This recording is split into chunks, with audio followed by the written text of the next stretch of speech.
stunner from Fabio Quagliarella. Top again for Dzeko, who's in for Roma and scores.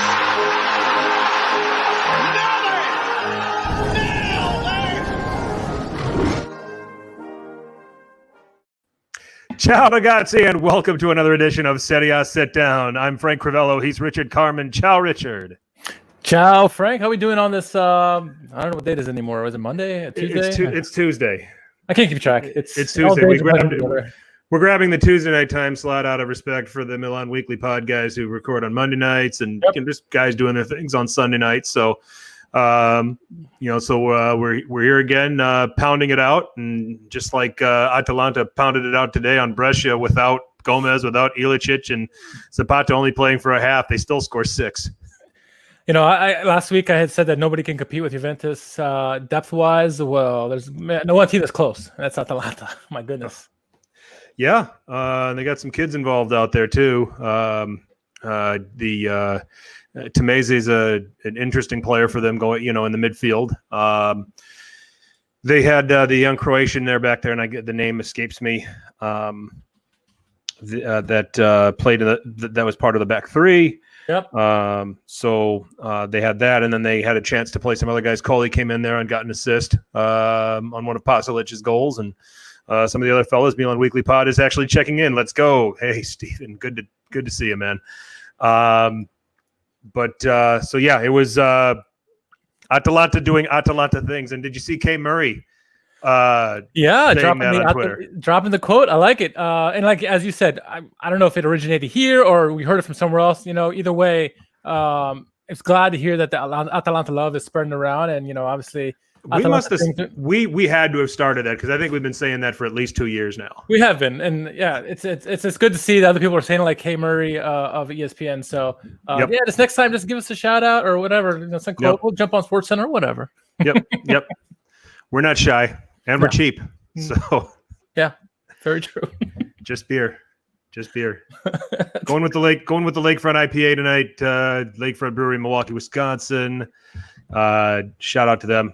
Great stuff. Can't go wrong with anything that they have. Unfortunately, you people across the country and in Canada, because we've got some Canadians, you can't have this. It's sold in Wisconsin only. So I'm going with the Michael Bublé and Rocco approved bubbly water. It's hard to see.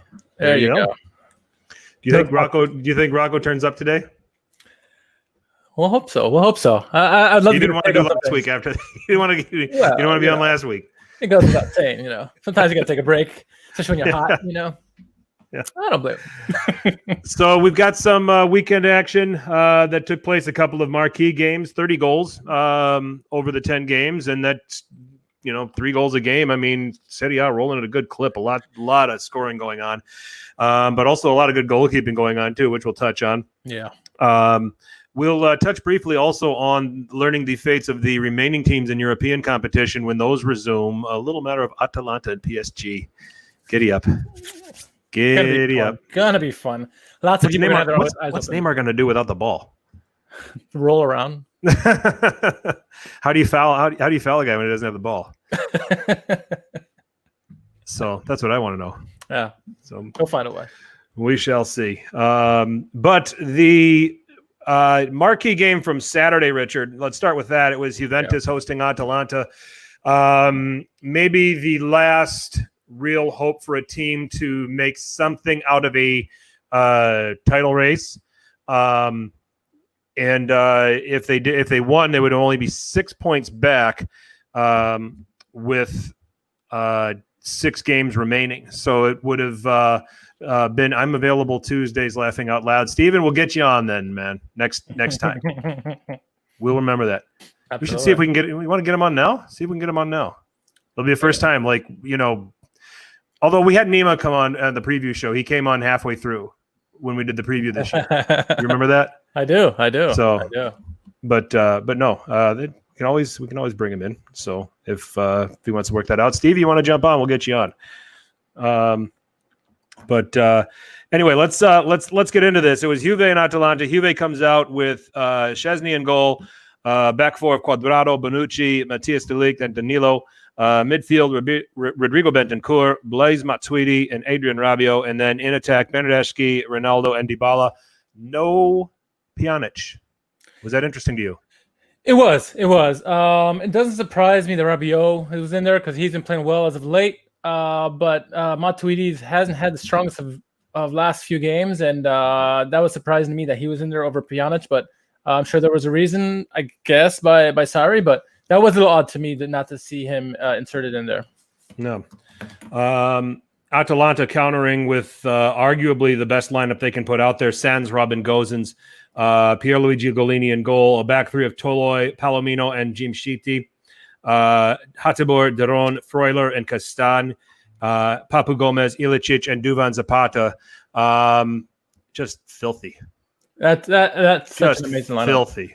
I mean, wow. I mean, yeah, Robin Gosens gets injured in warm up, and then Castagna comes in. I mean, he's right back, deputizing his left back, and still is amazing there. Yep, indeed. So, it was going to be interesting, and like we said, we were looking at a 3 points for Atalanta meant a 6-point gap between them and Juve with 6 games to go, and who knows what can happen when you take a look at Juve's form these days too. So. Yeah. Game started out, and in the first half, it was Atalanta enjoying the bulk of the possession in this game. Oh yeah. Also outshooting Juventus 7-3. Each team just getting a shot on target, but it would be the shot on target for Atalanta that we will talk about here in this first half. It is Alejandro Gomez finding Duvan Zapata, putting Ledea up 1-0. I mean, and quite frankly, the way the game started and the way the game flowed, for me, Richard, Atalanta deserved to be ahead. They absolutely did. They look by all accounts a Scudetto contender in this game. They look like the heavyweight in this matchup, actually, honestly. And coming out the way they did, Castagna linking up well with Papu Gomez up there in the top, and then what a great move he made on De Ligt, huh? That's a hard guy to make a move like that on, and he just slipped a beautiful pass to Duvan Zapata, scores the goal. Atalanta really brought it. They opened a lot of people's eyes. People thought they were good, but then they saw what they did to Juventus, and they were like, "Whoa, okay, they're legit." Yeah, for sure. And good luck to PSG. For sure. What did you find? What did you think? I mean, Pjanic doesn't start in the midfield, so you don't have really a guy. When you look at Bentancur, Matuidi, and Rabiot, you're looking at 3 engine room guys. And I get the reason for maybe doing that and taking Pjanic out of that mix with what Atalanta bring coming forward. And you want to have, bodies in there to protect the back four. And it almost looked like the tactics were going to be, let them do the work, let them try to help the back four out, let them protect. And then with players like Ronaldo, Dybala, and Bernardeschi going the other way, they've got they're loaded enough to try to exploit Atalanta. At least to me, that's what it appeared Sarri was going for. Yeah. One shot on target only, so they didn't really make a lot of use of their opportunities when they did win the ball. What issues did you see with Juventus in the first half? Mostly, I think they underestimated how good Atalanta are playing defensively as of late. I mean, they've had how many shutouts in a row? 3 shutouts in a row or something like that. It's very un-Atalanta-like. We've talked about how they used to be just fun bad, allowing a lot of goals, scoring a lot of goals. Not anymore. They know how to play defense. And whenever Juventus had an opportunity, they got snuffed out by not only all the midfielders they had there, but also defense. I mean, once they got to the 18-yard box, it was just shut down. They shut down shop, cleared it out, and then it went the other way. Juventus looked like they were, with the only person who looked like he had any thoughts of being in the game was Paulo Dybala. He was causing some things here and there, but for the most part, Ronaldo was quiet, Rabiot, Bernardeschi, everybody else was quiet on that team, and all the credit has to go with Atalanta. The ball possession, the putting pressure on the ball man and forcing the turnovers. Great job defensively by Gasperini, a very underestimated aspect of their game, especially as of late, and I think Juventus underestimated that. I thought I thought Remo Freuler in particular in the midfield was strong. And obviously the back three did a lot to neutralize things as well. Castagna dealing with some of the attacks that was coming down his flank too. I think that he was pretty impressive as well. I mean, these were some components that helped Atalanta be successful to try to really diffuse anything that Juventus was doing going forward. It's I'm just going to jump in and take a look at Remo Freuler's stats in this game. intercepted 2 passes, won 5 tackles. The most important thing from that midfield position with the responsibilities that you have, no fouls, didn't foul anybody. Yeah, him and Darun were really good. Yeah, both of them were excellent, and they both played cleanly. Darun was a little bit harder on the tackle than Freuler was. Got in late a couple times. Nothing that to me was over the top. He didn't get booked or anything like that. So. And there's Stevie. Atalanta doing Atalanta things belongs to City on Sitdown. That's what I like to hear. Absolutely. I like to hear. He knows who brought it first. Yep. And Mr. Bob saying the same thing. Hey, gents, Atalanta doing Atalanta things, of course. Yeah, they sure did. They sure did today, and they did it on Juve. I just wish they would have scored more. But 1-0 at halftime to Atalanta, certainly the advantage to them. Created 7 chances to Juve's 3. The one on target is the one that they scored. What did you think of the first half overall? It was a good performance overall. I mean, outstanding performance overall by Atalanta. I mean, possession was 60-40 in their favor, and honestly, it's probably a little bit. It felt a lot more than that. It felt like it was at times 80-20. The way Atalanta was just in possession, getting opportunities and then recycling it back, causing a turnover and continue back wave after wave. Juventus looked like on the brink there for a while, and I'm surprised only 1 goal went in. Juve was lucky in that respect that they only gave 1 goal in that first half and gave them a chance to regroup going into halftime because they needed that. They were a heavyweight tinkering on the edge of being knocked out there for a while. So an impressive first half by Atalanta, and I can't, we want to say we're surprised and we're not. It's a little bittersweet pill there because we know Atalanta does this, but to see them do it against a team like Juventus or like Napoli a couple weeks ago, it's just like, wow, this team is really good and they're very deep, as we'll get to here in a little bit. But man, how fun were they against Juventus that first half? Yeah, a strong performance from them. Pity that they didn't get more than 1 in that first half with the way they played. Uncle Sharma only came here for the Totti hair, Richard, and you wear a cap today.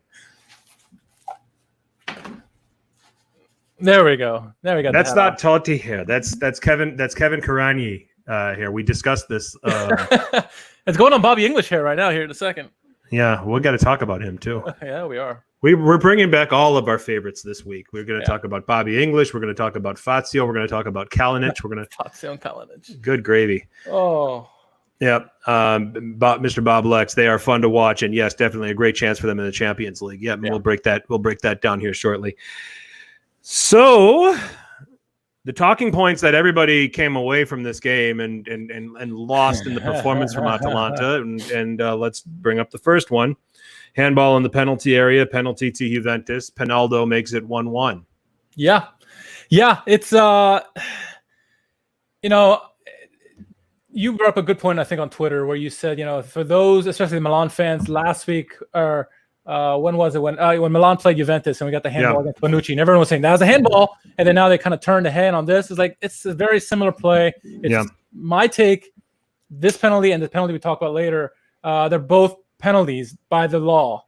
It's a stupid law, stupid rule that needs to be changed. Yeah, I don't like the way the handball rule is now, but by the rule book, it is correct. Unfortunately, I think it was Darun in the first place. In a horrible spot, Dybala is really close to him. He goes across it in. He turns his arms in, but it hits his arm. I mean, it does hit his hand. I mean, was he trying to stop the ball from getting down? No, but it hit his hand, and that's the law of the land. And unfortunately for Atalanta, it's a penalty to Juventus, and I got to agree with the call by the referee and VAR, I guess, if they check that or not. But unfortunately, a good bad call. Yep. Here's Ciao, Miguel. Here is and we'll talk about this. Now, you have a growing, and the second one, obviously, the Luis Muriel thing, too. And let's group those together because the incidents have got everybody riled up. And I'm getting out of the chronological sequence of what went on in this game, but the penalties ended up being the prevailing talking points from this game. And then Muriel gets a handball, really not in a dangerous area, but it stinks because it's in the penalty area and they have to call it. Yeah. and here's the take, and here's what I said to your point. I have probably been the biggest crier of Juventus privilege out of any of the English-speaking Calcio heads. That's not something that I'm humbly bragging about. That's not something I'm taking pride in. That's not on your business card? No, it's not on my business card. It's not in my bio on Twitter.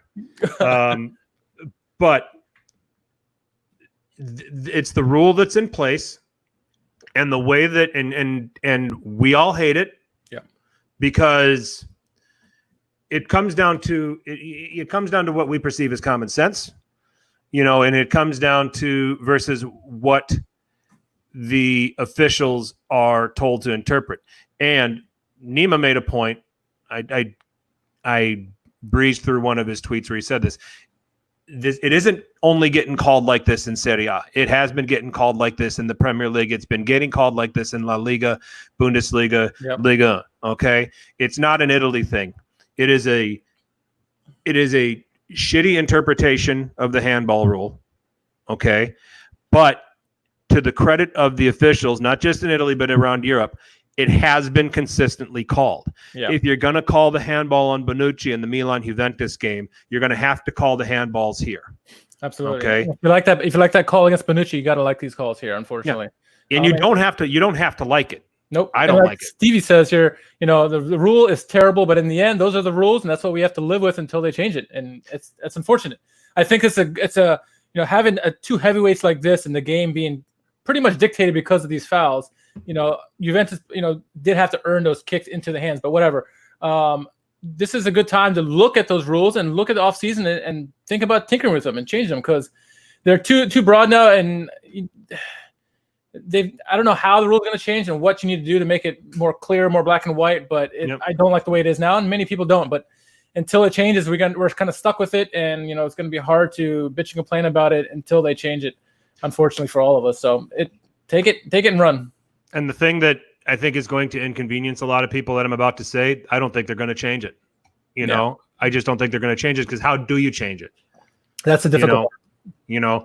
How do you get the referees together, especially in these times, for a convention to talk about interpreting the handball rule in the penalty area? So, I wish in some way they could aim it so that if your hand is, which I thought was a long time ago, was the play, like if your hand is blocking either a ball from going into the goal, or it's directly stopping a ball that's going on goal. Like the Luis Muriel one would be wiped away, maybe the Darun one as well. But I mean, it's hard. The referee's got to get in there, like you said, and work on this thing. And it's how do you decide what's what? It's difficult. Yep. Nobody's gonna be happy no matter what. So. Yep. I mean, and then you do announce that you're going to change it or you're going to amend it. How many referees will abide by the changes, and how many referees out of habit are going to do it the old way, and you're going to create a whole other slew of problems. I don't see this getting touched. Yeah. It's going to be further debate, further talking points. But what does Gasparini do after the first penalty and making it 1-1?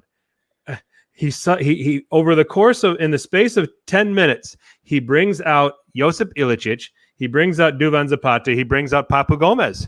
Best three attackers. Brings on Mario Pasalic, brings on Luis Muriel, brings in Ruslan Malinovsky. My God, what a player he's turned. And they don't miss a beat. They don't miss a beat with that. Oh my goodness. How many teams can say that? Yep. And he scores a screamer. I think somebody had said that shot almost defied the speed of sound. The goal he scored today almost defied the speed of sound as well. That left foot, that's got to be clocking 60 miles an hour. Well, I mean, he reminds me of Thomas Hitzelberger. You remember him? He used to shoot rockets, and this is what Malinovsky looks like. I mean, no goalie had a chance, and if they did, they would have broke their hand, I think, if they touched it. What rockets by this guy. My goodness. What a find. On an assist from Luis Muriel, and that did put Atalanta up 2-1, obviously, before the penalty in the 90th minute. And get ready for a theme here throughout this weekend. There were a number of 90th minute goals over the weekend. So the match ends 2-2. It pretty much makes Juventus champions elect, ends any faint hope Atalanta could have had of maybe catching them. But I think anybody that watched it came away with an even greater impression of Atalanta than what they had before.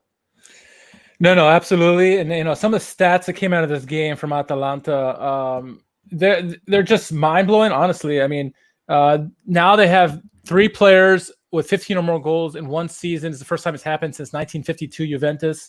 Gab Marcotti said something where it was this is the first time at this point in the season that anybody's had this many goals since Milan 70 years ago with the famous Grenoli line. Gunnar Gren, Gunnar Nordhall, and Niels Lidholm. And then Robin Gosens, he has, I think, the most goals and assists out of any defender in the league. Not that he scored today, but 2 assists today. Yeah, today he did. Yeah, so yep. The team is just ridiculous amount they score goals, and full credit to Gasperini. I mean, full credit goes to the management for keeping Gasperini around and letting him do what he has to do to get his vision in place. But Atalanta are just so fun to watch, and they come at you at waves and waves. They do it in multiple different ways. All their wing backs attack you, the midfields attack. I mean, it's just amazing. And at some point during the Juventus matchup, you said their defenders up and attacking as well. It's not like they sat back and behind the midway point and just waited for the ball to come to them. They were attacking as well, rotating. It's just a rotation, like almost like a basketball team, Yep, indeed. It's hard to argue, and you may even struggle to count on one hand how many teams, how many clubs in Europe where the manager and the technical staff, the sporting directors are in such lockstep like they are at Atalanta. I can think of Liverpool. Yeah. I think Liverpool have an identity. Klopp has an identity, and Liverpool goes and get the players that fit the way Klopp wants to play. Yeah. Atalanta, Gasperini has a vision for how he wants to play, but I think it's even more specific with Atalanta. I think that they have an identity. They have an identity of the kind of players and the kind of athletes that they want. And Rocco was on this podcast earlier in the season and said that if you look at the Atalanta players to a man, they're all similar in size, build, etc., with the exception of Papu Gomez. Yeah, and fitness, with the exception of Papu Gomez. Yeah. And you probably could say that Duvan Zapata is stronger than most of these guys too. Yeah. So, after Liverpool, you're hard pressed to find, RB Leipzig, clubs that were the manager and the sporting staff are all on the same page with what they need. Yeah, it was like Arsenal with Wenger. Yep. So in during the Invincible days. And Uncle Sharma brings up a good point here. Just before that Duvan Zapata goal, there was a play where Atalanta had possession of the ball for 8 minutes before they scored. Yep. How many teams could say they do that against Juventus? I mean, it was just ridiculous what they wave after wave against Juventus. It was just a very impressive showing by them. And I came away, if this was like, mid-season, you would think, okay, Atalanta's going to win Scudetto. They didn't have enough games, unfortunately. But, if they're able to keep their pieces, all these pieces, look at next year for everybody. Don Totti on Twitter. Unreal that Juve paid $100 million transfer fee plus $30 million in wages for a penalty specialist. I saw that. That was glorious. Yeah. That won Twitter that very day. Hey, but he's got 28 goals now, right? Pellegrini_fan. So, the other highlight for me from Twitter was, I think his name is Assessore. Yeah, he's an Inter fan. That's brilliant. And he came to Andrea Conti, and he said, "What was God thinking?" Brilliant. Oh, I love Calcio Twitter. I mean, there's no group more underrated funny. Yeah. than those guys. Absolutely. Quality stuff. And I think this by default, by who we follow, we see a lot of Milanisti and Interisti comments there. But I mean, it's every team's got somebody who's just has that kind of in them, and it's great. It's great to see, man. What was God thinking? Poor guy. How do you say that? He's like, how do you say that about somebody? Oh my! No, that was good. A little more control out of Juventus in the second half. I mean, the 4 shots on target are deceiving because 2 of them were the penalties. Yeah. But had a little bit more of the ball. A lot of it because they found themselves chasing the game a lot. It became a midfield duel in the second half, and I think it was a great adjustment by Sarri at halftime, noticing that they were getting beaten up, and they counteracted that, and it was more of a heavyweight battle in that second half of more about possession, not really opportunities either way, even though Atalanta had more of them. I just think it was brilliantly played in the midfield there. Both teams just did a good job. Yeah, excellent. What a game. What a great game, maybe marred by some incidents that we don't like as fans of the game. But at the same time, I think we have to give credit to the referees because they've been consistent in how they called it. Now, Steve asked, there used to be an indirect free kick rule for unintentional handball. Good question. I don't know what happened with that either. So Juventus didn't like it, I guess. No, I'm just kidding. It's possible. We're never gonna. What was God? I'm sure. LOL. Every time I think that every time I see David Luiz defend, Bob. Just so you know, when I play DraftKings and I see Arsenal on the slate and I see David Luiz starting, I usually play the forward going against Arsenal. That's a safe bet. Or I see the designated penalty kick taker from that team, expecting David Luiz to commit a foul in the penalty area or commit an ugly foul or something like that. So, anyway. This game, this heavyweight battle between Atalanta and Juventus, people many thought that would be the top 2 teams in the league, based on the whole season in general. Mm-hmm. After this next game we're going to get to, I'm not so sure Juventus is in the top 3 in terms of right now the most dangerous teams. No, I'll put them fourth. I'll put them 5th. Okay. I'm going to throw Sassuolo into that mix right now. They've won 4 in a row. That's a good shout. And they get to play Juventus on Wednesday. That's going to be fun to watch. I was telling a friend of mine, I said, I think Sassuolo is going from fun bad to fun. Yeah. So they're winning. They found out how to win. And we're going to get to that game here in a second. But there was another big game this past weekend. It was obviously Napoli, who's been one of the strongest teams in the restart. Only loss they had was to Atalanta, and then Milan. I've also had a very strong start as well. And so a lot riding on the line here, not only Europa League, but, just places in general, both trying to jump over Roma, which is, they're waiting to see what these teams would do, hoping they would cancel each other out. And, the lineups in this one, the home team, Napoli came out with David Ospina in goal. They had a back 4 of Di Lorenzo, Maximovic, Koulibaly, and Mario Rui. Had a midfield of Fabian Ruiz, Lobotka, and Zielinski, and up top the normal 3, Callejon, Mertens, and Insigne. Pretty standard lineup for me. Are you surprised that they went with the little 3s at the top instead of having Milik in there, or how about Lobotka as well? That was a curious insertion for me, but I'm curious what you thought of their starting 11. Yeah, I was just going to say that Lobotka for me starting over Deme was interesting, but I think that's a rotation thing with playing every 3 days, and Deme's been playing a lot.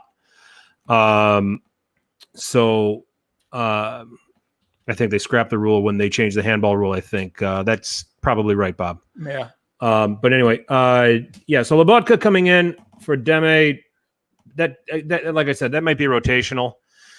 And the front 3, I like this front 3 against the back 4. I don't know if I like Milik against Chiara and Romagnoli. The combination of Chiara and Romagnoli. So you've got Insigne, who will shoot from everywhere and be a big problem for Andrea Conti.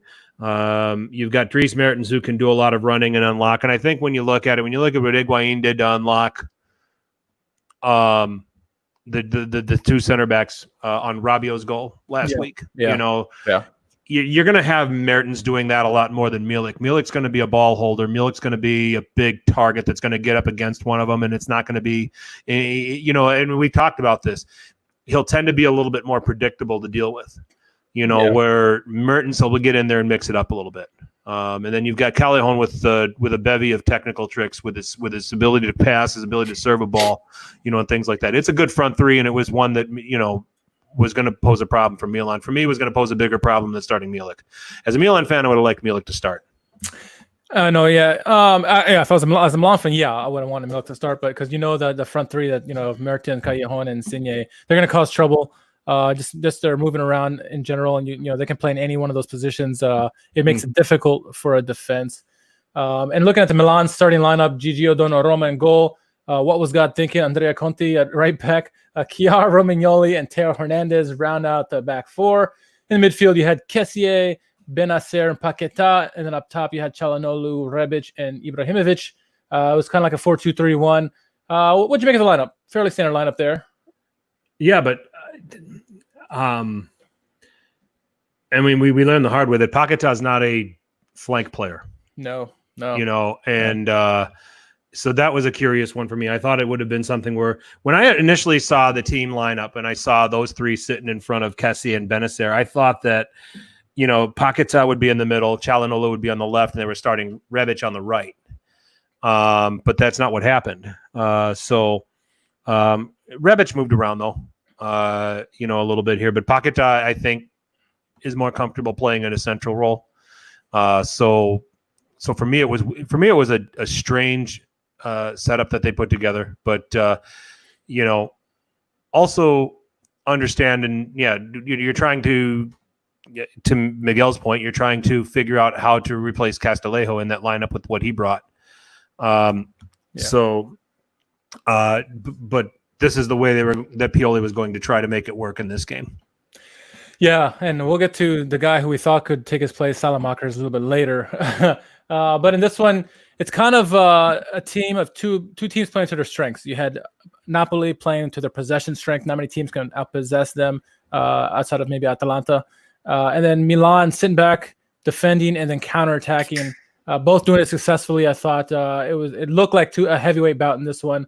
Napoli obviously had shared most of the possession early on, Frank, but then we get one of the goals of the weekend candidates in the 20th minute. Ante Rebic, kind of like no-look cross-the-box pass, finds Teo Hernandez, who one-times a beautiful volley off the ground over Ospina into the goal. What a goal, what a play. Milan counterattacking and catching Napoli. I mean, both teams were strong in the first half, but Milan got the first goal in there. Against the run of play, too. Yeah. Napoli controlled this. They controlled possession. They were generating chances. I don't think up until the 20th minute they got anything terribly dangerous. No. But still, the threat was there.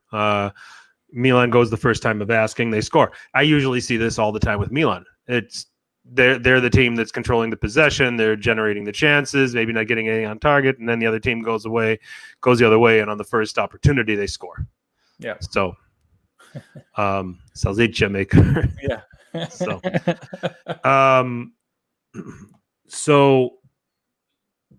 kind of a, hey, look what we found. Lucky to be up 1-0, but that's what you do. You stay, especially against a team like Napoli, who can have that ability to control the game, especially at the San Paolo. You need to take advantage of the opportunities when they arrive. A bit of a snatch and grab goal, to Bob's point. So. Yep. No, 100%. And then, Milan are waiting that game for those counterattacking goals and try to catch them on the run of play, against the run of play. And they did so.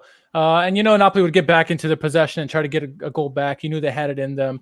And in the 33rd minute, they did have a set piece. Lorenzo Insigne, you talked about who shoots from anywhere, had a lovely, beautiful cross in the box.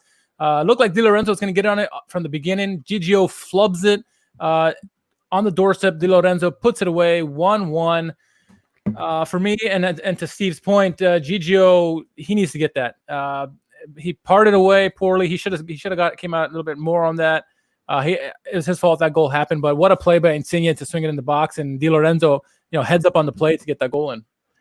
Did it look to you like Gigio was caught? It felt to me no man's land. No, I think it felt to me in that situation he was caught in two thoughts: whether he could grab it or whether he should parry it. It almost felt like he was stuck and I think went with one decision or the other at the last second, and it just didn't work out. And it's just one of those things that tells you when you're a goalkeeper and when you're in that situation, you have to make the decision before the ball arrives, and you have to commit to that decision, regardless of what might change in front of you. And I think that's what I kind of thought Donnarumma got caught doing. But nonetheless, yeah, you've got to do something there in that situation. Many people were screaming that he should have, parted to the side or something, not right there in the middle where, Di Lorenzo happened to pick it up and knock it in there for the tying goal. Yeah, but you know what? This is the beautiful thing. Samir Handanovic said, "Hold my beer." Yes, he did. Yes, he did. He did. They did. So we'll talk about that in a little bit. It would have been funnier if Torino would have won the game with that one goal. But yeah, it didn't happen, unfortunately. Their defense showed up. Yeah. But 1-1 at that point, and they go to halftime by that scoreline. Overall, first half, good possession by Napoli. Both teams, just like I said, continue on. Napoli with possession and Milan just looking for the counter. But it was two heavyweights, I thought, in that matchup, and both teams looked like they were, like we mentioned this earlier. Atalanta is playing the best in Serie A at the moment. I think Napoli is second, Milan third. You think Sassuolo fourth? I think Juventus fourth. So these two teams and Atalanta are just playing so well at the moment, and they're playing everybody this difficult. And it's good to see two teams that are this good, using their strengths and taking advantage of each other on those plays. So yeah, what'd you make of it?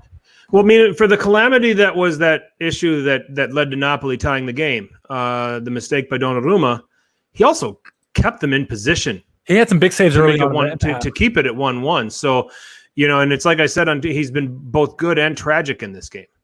Unfortunately, and Gigio with his build needs to command the 6-yard box. He can't come out like an AA player.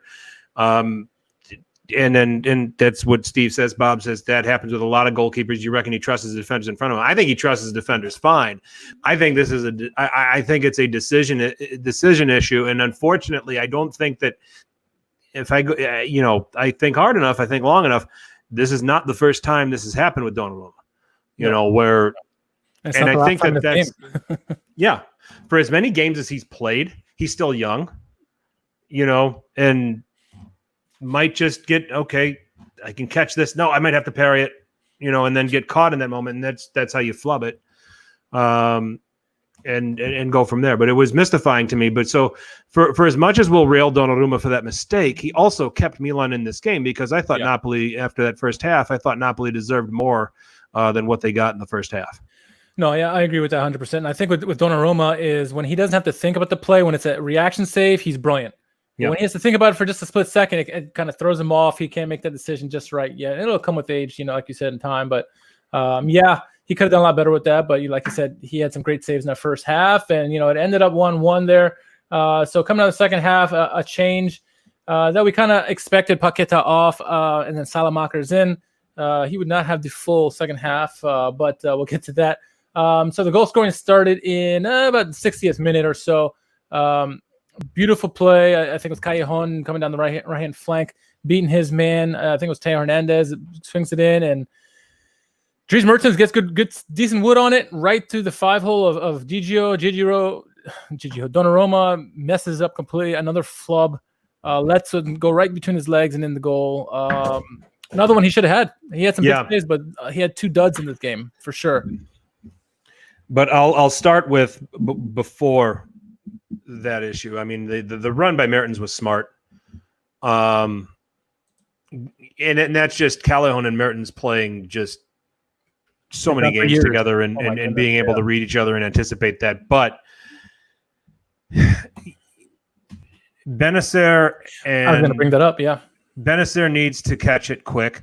And I think that it was a situation where it looked like, and I want to say it was Kessie initially that was shadowing Mertens on that. And it looked like it was a pass-off situation. And there was some breakdown in communication there because Benacer saw Mertens' run late. Couldn't get over there to deal with the shot. So that's where the issue is for Milan defensively. Donnarumma's got to save it, no problem. How can the team evaluate Paqueta if we continue to play him in the wrong position? Excellent point. 100%. Yep. He's got to play in the middle of the park. He's got to be in a central style of role. That's where he's best suited. He's not a flank player. He's not going to outpace anybody. No, he's a shifty guy. He's not a pace guy. Yeah. He's a guy that's going to create his own space to make his decisions. okay, and use this technique. But he's not a guy that when I want guys in the wide areas, whether it's a 4-2-3-1 or a 4-3-3, I want guys that can run. Yep. Okay, whether they cut inside with pace, whether they take it to the end line with pace, that's what I'm looking for. And Paquetá doesn't do that. Paquetá's a guy that's going to have to hold the ball. Now, if you want him to play on the right side of that 4-2-3-1, then you better get Andrea Conti going forward a ton, because that's where your pace is going to have to happen, and that's where your services are going to have to get whipped in. Okay, and Paquetá can be a guy that can play narrower, get the ball, hold it, have Conte to be able to play to, have Ibra to play into his feet, or be able to switch the ball from that position. Because you've seen Italy do that. Yeah. With their 4-3-3 setup. What does Verratti do? He plays to the left of Jorginho now. Jorginho plays in that pivot, and then Verratti plays a little higher, but he plays a little bit narrower. So whoever's playing left back in that 4-3-3 can come forward, or you let Insigne have that width. So pretty similar situation. If you're going to use Paquetá in that role, it's got to be narrow, and the right back's got to be a guy that's willing to bomb forward. Now, do you want to know? Good evening, Sabrina. Do you want to know if you want to use Paquetá outside of the middle? Do you know where he's far better on the left? Because who plays on the left? Teo. Yeah, Teo loves going forward. Yeah. Okay. No one does it better. Yeah. So sit Paquetá narrow on the left instead of narrow on the right. Okay. And then have Rebic play on the right and play higher if Conte's not going to be the guy that gets forward. So now you can get some dynamics going on. Rebic can run at people a little bit, but with Paquetá now he's holding it in a higher and narrower area. Teo can go around him, so you've got some 2v1 there. You've got Ibrahimovic that can link up, so you can play into Ibra. He can drop it to Teo or turn, and you have it's a lot more dynamic that way. I don't like if you want to get Paquetá out of the middle, have him on the left. Okay. Yeah. That's where I'm at with if you're going to play him in the wrong position. But ultimately, he's a central player. I agree 100%.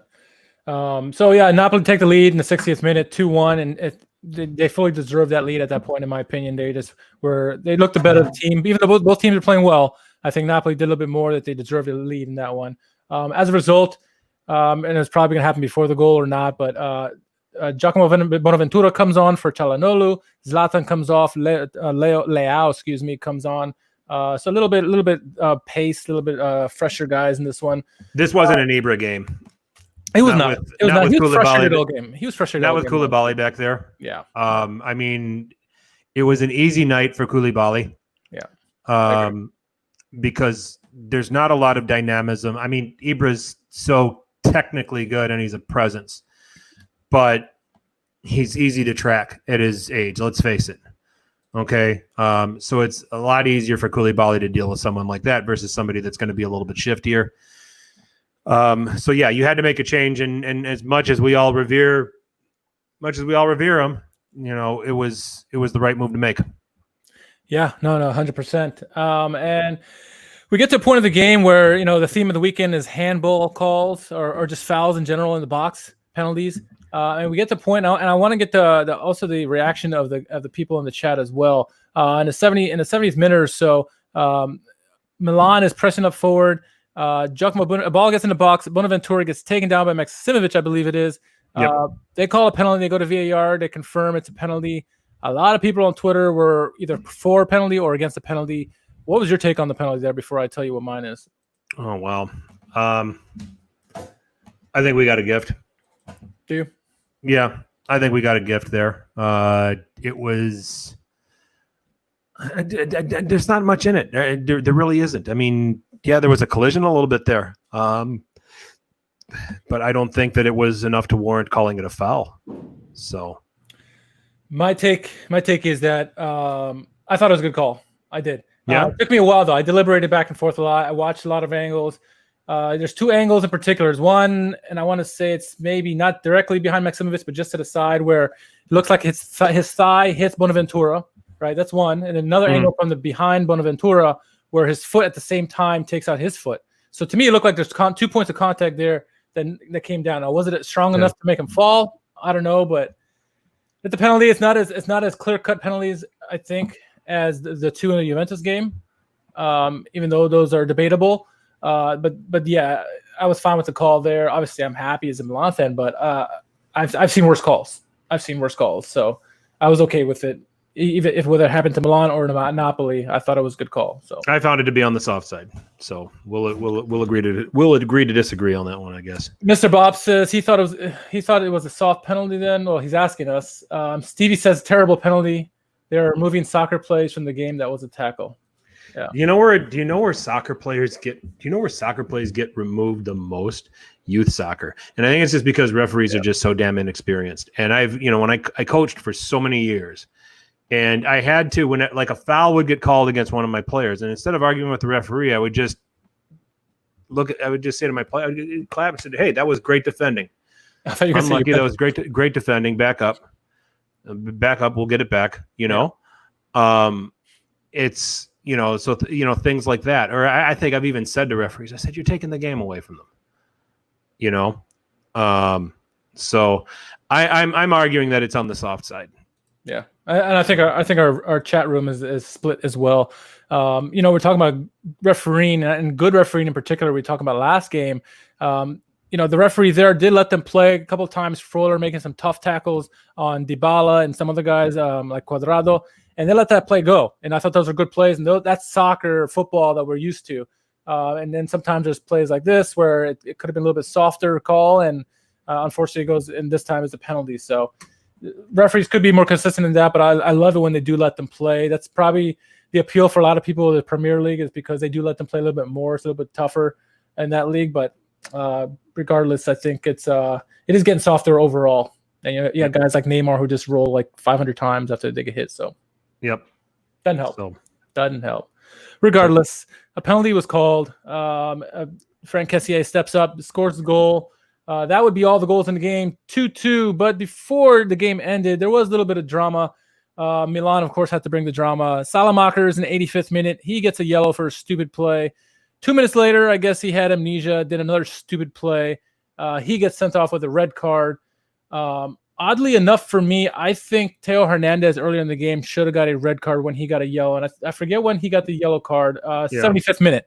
Mm-hmm. He put his studs up to the shins of Elmas, I believe it was, or maybe it was somebody else on the other side. But I thought it was a red card. Milik. It was Milik.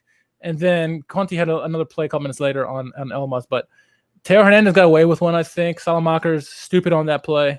I saw your tweets about him. I know you weren't too happy with him in his stupid moments there. It could have cost him the game. Here's the issue with Salamakers. I think he can be a good player. I think he's the classic player that is young, that's coming over from the Belgian league and trying to adapt to a faster, more physical league like Serie. Yeah. Okay.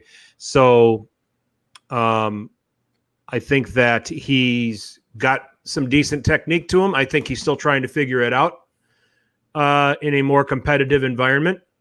But at the same time, I think that, he's also doing things that are a little bit typical of a player like that, that's still trying to adapt. And yeah, I mean, you're on a yellow. Going to ground is no the last thing you should be doing. Yep. So that's something that he'll learn. Okay. I mean, he's still 18. Was he 18, 19 years old? So He's young. I think he still has a chance. I'm not going to tell, it's hard for me to say that a young player doesn't belong or he doesn't fit or he struggles or, some people are saying I have yet to see a game where he really belongs in this Milan team. I said, well, you know what? He's also a teenager. Okay. So I see traits that suggest to me that he can do it. Yeah. He needs to adapt, and many players come over to Serie A, struggling right off the bat, or struggling early on, and needing to have time to acclimate, needing to have time before they actually make an impact, especially if you're coming over from a league like the Belgian league. And I don't want to be disrespectful to them because there's some very good teams, there's some very talented players. That come over from there. Salsiccia maker. Yes, you're right. So it's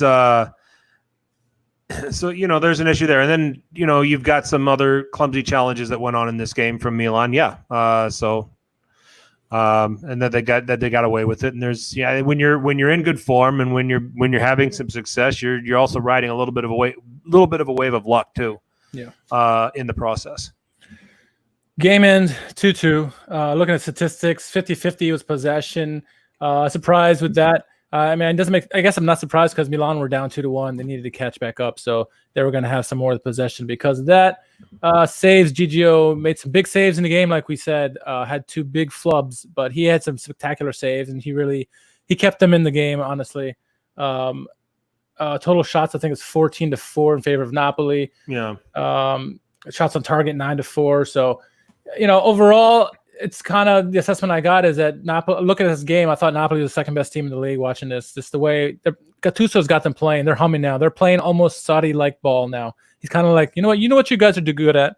I'll just fix the defense a little bit, makes it a little bit more stout.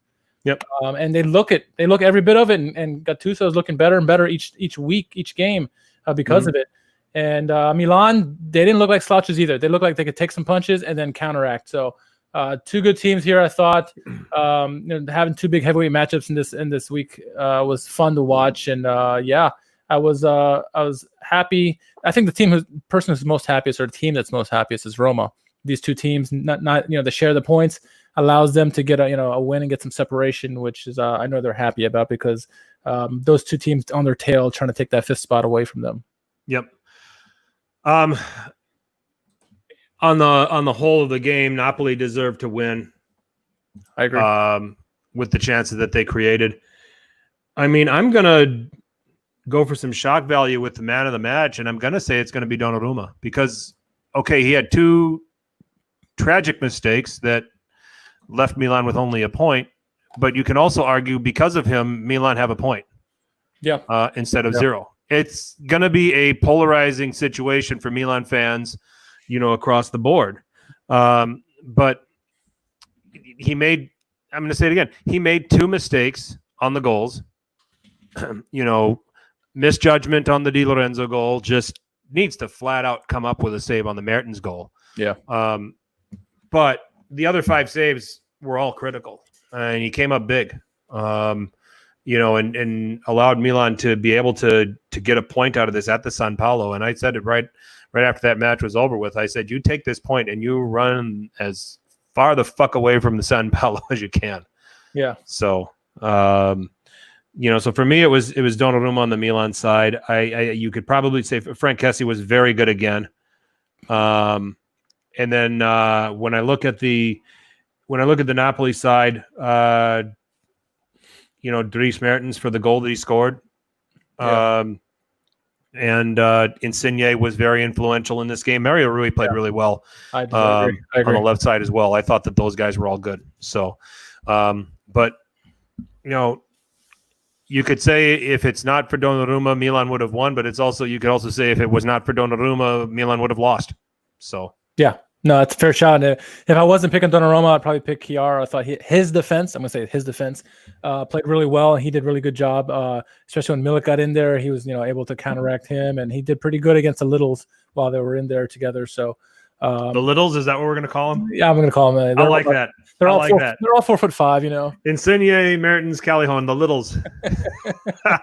Get our Napoli guys listening to that. I think they're going to run with that. Remember we talked about when they were defending set pieces. I think when we had McGee on a few years ago, and I asked him, I said, what are you doing about defending corners? Because it's Koulibaly and 10 little boys back there. And he just laughed at that. Yeah, now it's like Maksimovic, Koulibaly, and then the rest of the Littles, So yeah. So now the three Littles. Yeah. The 3 little pigs. And I say that in an endearing way because they're all entertaining to watch. Absolutely, they're phenomenal players. So especially together. So yep. Well, those are 2 big matchups, Frank. We had a lot of other games, a lot of other goals.